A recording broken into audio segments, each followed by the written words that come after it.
நாளைக்கு வந்து நம்ம மேடம் வரமாட்டாங்களா, செத்து போயிடுவாங்களா அப்படின்னு சொல்றாங்க. எனக்கு வலிச்சிருக்கும். நான் அழுகுறேன், அந்த அழுக ஃபேக்குன்ற யாரா அண்ணா வாயில ஏதாவது அசிங்கமா வந்துற போகுது, அவ ஒரு சனியன்டா அப்படின்னு சொல்லிட்டு எனக்கு வெளி உலகத்துல அதை வச்சு என்னை கலாய்ச்சிருக்காங்க. ஆன்ட்டின்னு சொல்றீங்க, வெளியில எனக்கு அப்படி ஒரு பேர் இருக்கு, நீங்க எதுக்கு சொல்றீங்க அப்படின்னு சொல்லி பைத்திய மாதிரி. அசிஸ்டன்ட் வார்டன் பார்வதி தான் மெயின், அசிஸ்டன்ட் வந்து பாத்தீங்கன்னா எஃப்ஜே. ஸோ இவங்க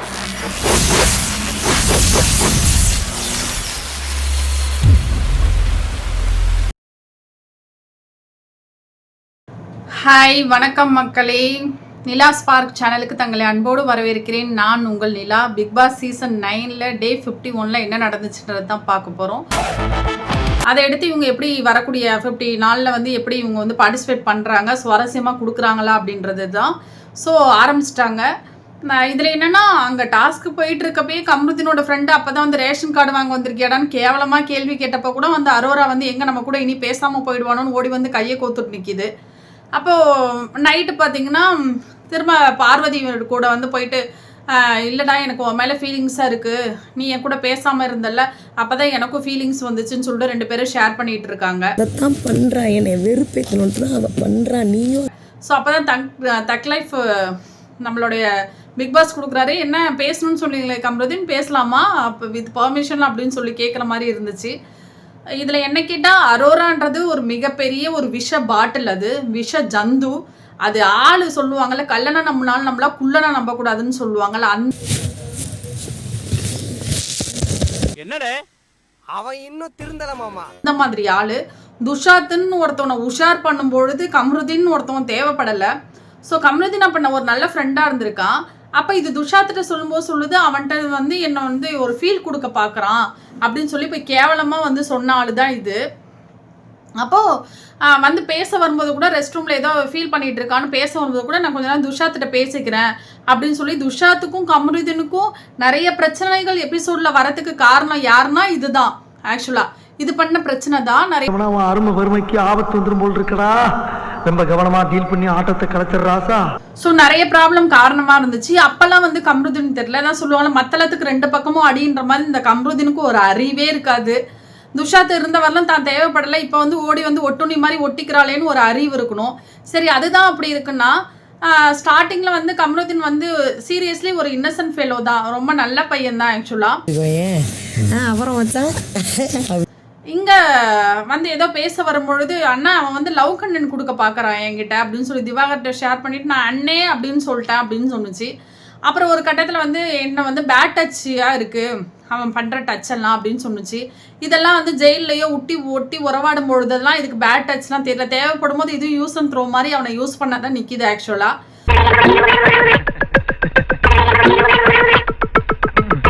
ஸோ வெளியிலேருந்து வந்த வைல்ட் கார்டு என்ட்ரிஸ் வந்து இந்த மாதிரி ஒரு வெளியில் ஒரு கெட்ட பேர் இருக்குது அப்படின்னா, அது என்னோட பர்சனல், நீங்கள் ஏன் பேசுகிறீங்க அப்படின்னு சொல்லி ஒரு ட்ராமா கிரியேட் பண்ணுச்சு பார்வதி. அப்போ இந்த மாதிரி 2 கேர்ள்ஸுக்கும் 2 இரு துருவங்கள் மாதிரி 2 பிம்பங்கள் இருக்குது. அந்த 2 பிம்பங்களையும் இவனால் கட்டமைக்கவே முடியாது எப்பொழுதுமே.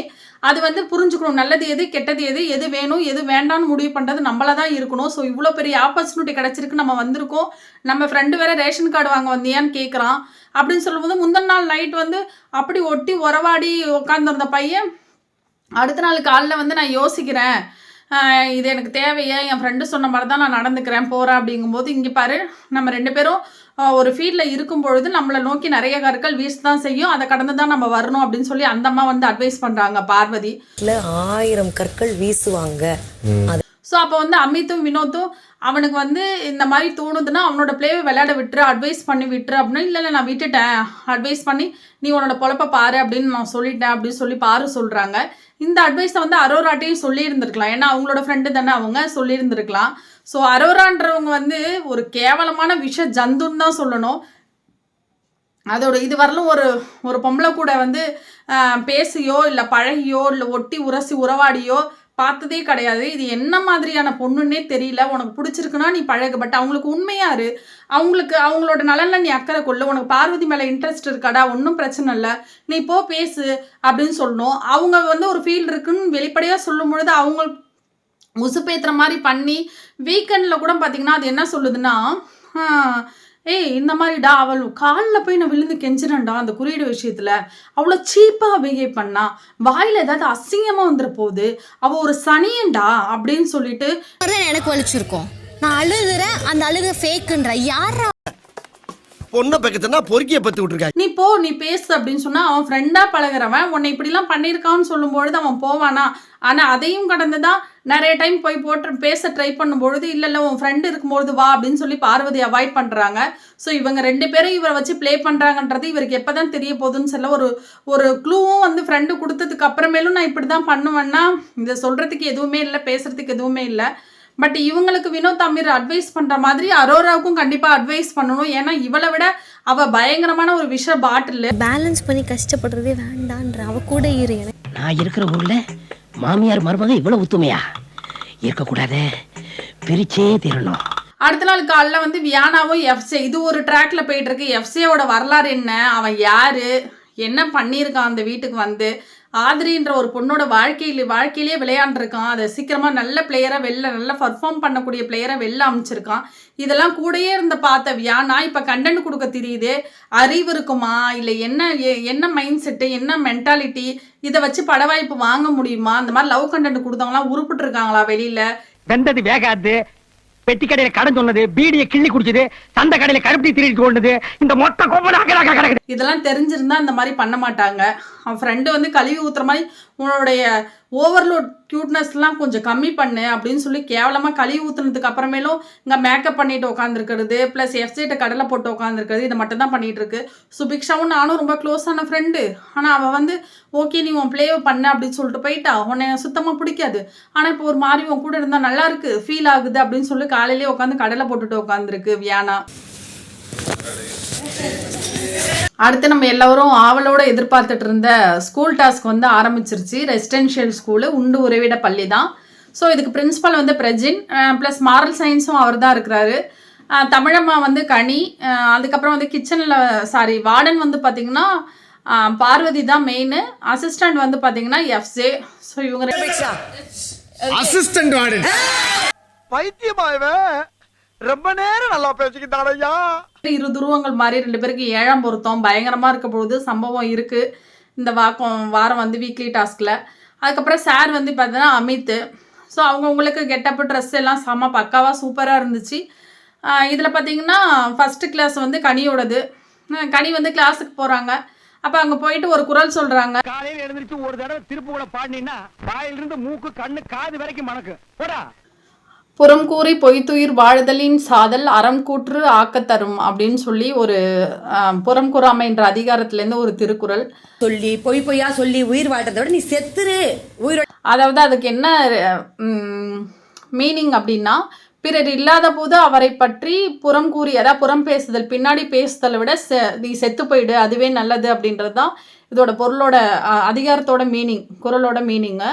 ஸோ இதில் பார்த்தீங்கன்னா அது உடனே வினோத் சொல்கிறாரு இது அரோராவுக்கு தானே அப்படின்னு சொல்லி சொல்கிறாரு.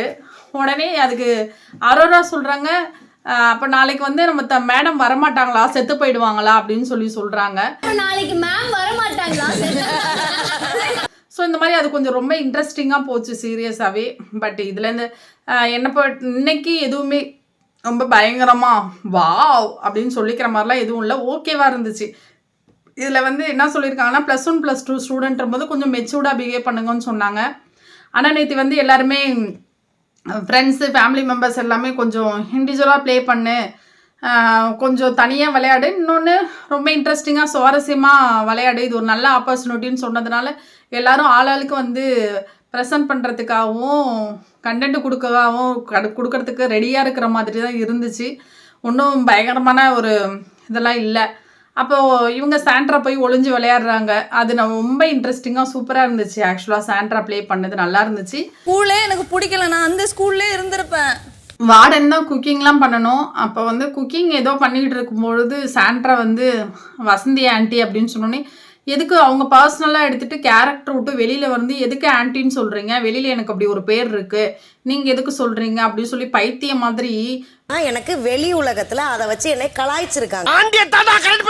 என்னது ஆன்ட்டியை கரெக்ட் பண்றியா? வெளில உனக்கு ஒரு பேர் இருக்குன்னா ஆல்ரெடி உன்னை கலாய்ன்னு கலாய்க்கிறதுக்கு வெளில ரெடியாக இருக்கிறாங்க. ஸோ ரோஸ் பண்ண ரெடியாக இருக்கும் பொழுது நீனே ஹிண்ட் எடுத்து கொடுக்குறியே, உன்னை என்னன்னே சொல்கிறதுனே தெரில. பர்ஃபார்மன்ஸ் பண்ணுறோன்ற பேரில் ஓவராக ஆக்ட் பண்ணுறது, சம்மந்தமே இல்லாத வேண்டிய இடத்துல வந்து இன்வால்வ் ஆகி பேசுறது, இந்த மாதிரி ஓவர் ஆட்டிடியூட் அதிகமாகவே இருக்குது. பட் இந்த ஸ்கூல் டாஸ்கில் எல்லாம் ரொம்ப சைல்டிஷாக இருந்தாங்க, மீனிங்ஃபுல்லாக இல்லை, பார்த்து ரசிக்கிற மாதிரி இல்லை. கெட்டப்ஸ்லாம் ஓரளவு சூப்பராக இருந்துச்சு, நல்லா இருந்துச்சு. என்னென்னா +1 +2 பார்த்து அந்த டீசென்ட்டு, டிசிப்ளினு, அந்த கண்டென்ட் கொடுக்கறது, அந்த லவ் லெட்டர்லாம் பாஸ் பண்ணுறது, இது வந்து ஒரு கோஎட் ஸ்கூலுன்ற மாதிரி அதற்கான ரூல்ஸ் எல்லாம் இவங்களே போட்டிருக்கலாம். எல்லாமே பிக் பாஸ் என்ன கொடுக்குறாரோ அதை மட்டுமே எடுத்து ஃபாலோ பண்ணுற மாதிரி இருந்தது. ஒரு இன்னோவேட்டிவாக இல்லை, ரசிக்கிற மாதிரி இல்லை. ஒரு சில தமிழ் டீச்சர்னால் அவங்க புதுசாக ஏதாவது ஒன்று இன்க்ளூட் பண்ணலாம், ஒரு விஷயத்தை எடுத்து அவங்களே வந்து டீச் பண்ணலாம். அந்த ஸோ எதுகை மோனை உள்ள சொற்கள் எல்லாம் பயன்படுத்தி ஏதாவது ஒன்று சொல்லுங்கன்னு சொல்லலாம். அப்புறம் பிறமொழி சொற்கள் இருக்குது பார்த்தீங்களா, அதெல்லாம் தமிழில் வந்து மொழிபெயர்த்து பேசுகிற மாதிரி வச்சுருக்கலாம். அவர் கொடுத்த சிலபஸை மட்டும் அப்படியே எடுத்து ஃபாலோ பண்ணி இதில் இன்னோவேட்டிவாக எதுவுமே அவங்க யாருமே இம்ப்ளிமெண்ட் பண்ணலை. அது ஒரு மாதிரி அங்கெங்கே பிச்சு போட்டு அது மாதிரி என்னென்னா எல்லாம் சலன்னு கத்திக்கிட்டே இருந்துச்சுங்க. ஒரு கண்டென்ட் ஒருத்தவங்க பேசினாங்கன்னா சைலண்ட்டாக இருக்கணும்னு இல்லை, நம்ம மேடம் தானே, நம்ம டீச்சர் தானே அப்படின்ற மாதிரி தான் இருந்துச்சு, ஒன்றும் இல்லை. பட் அமித்தோட கெட்டப் சூப்பராக இருந்துச்சு, ரொம்ப சின்சியராக பயங்கரமாக வந்து கொடுத்துருக்காரு அப்படின்னு தான் சொல்லணும். கோவக்காய் பொரியல் வந்து வார்டன் செஞ்சுருக்காங்க போல இருக்குது. அது வந்து வாவ் சூப்பராக இருக்குது, செம்மையாக இருக்குது, இந்த மாதிரி சாப்பிட்டதே இல்லைன்னு சபரியும் விக்ரமும் புகழ்ந்துட்டு அங்கே போயிட்டு கேவலமாக இருக்கு, மசாலாவை மட்டும் போட்டு கொடுத்துருக்காங்க அப்படின்னு சொல்லி லாஸ்ட்டாக ஏதோ காமெடி பண்ணுறன்ற பேரில் ஒன்று பண்ணியிருக்காங்க. யாரோ விக்ரமோட ஆழ் மனதில் போயிட்டு உள்ளே போயிட்டு நீ ஒரு நல்ல ஸ்டாண்டப் காமெடியன், நீ பயங்கரமாக பண்ணுற, பர்ஃபார்மன்ஸ் எல்லாம் சூப்பராக பண்ணுற அப்படின்னு சொல்லி யாரோ வந்து சொல்லியிருக்காங்க. யாருன்னு கேட்டுட்டு இருந்த இவனை யாரோ இவன் உள் மனசுக்குள்ள புகுந்து டாக்டர் நம்ப வச்சிருக்காங்க. அது எதுவுமே ரசிக்கிற மாதிரியோ சிரிக்கிற மாதிரியோ இல்லை சுவாரஸ்யமாவோ இல்லவே இல்லை. வழக்கம் போல் வந்து பிரின்ஸிபல்கிட்ட போய் சார் இங்கே என்ன பிரச்சனை நடந்தாலும் நான் கோல் மூட்டுறேன் அப்படின்ற அந்த பழக்கம் தான் இன்னமும் வருது. பிக் பாஸ்கிட்ட போயிட்டு அது பண்ணுறாங்க, பிக் பாஸ் இது பண்ணுறாங்கன்னு சொல்லி ஒருத்தவங்களை கெட்ட பேர் ஆக்குறாருல, அந்த மாதிரி தான் இங்கேயே ஸ்கூல் டாஸ்கில் பண்ணுவார். என்ன கேட்டால் கண்டிப்பாக ஒரு மிகப்பெரிய சம்பவம் இருக்குது. ஏன்னா ஒவ்வொருத்தவங்க வெளியில் வந்து பேச ஆரம்பிக்கிறாங்க. இதுக்கப்புறம் இதோடைய கண்டென்ட் எப்படி போகுதுன்றதை பார்ப்போம். So thank you so much guys. Follow பண்ணுங்கள், சப்ஸ்கிரைப் பண்ணுங்கள், உங்களோட வேல்யூபிளான கமெண்ட்ஸை கொடுங்க. Thank you so much. நாளைக்கு என்ன நடக்குதுன்றதை பார்ப்போம். தேங்க்யூ.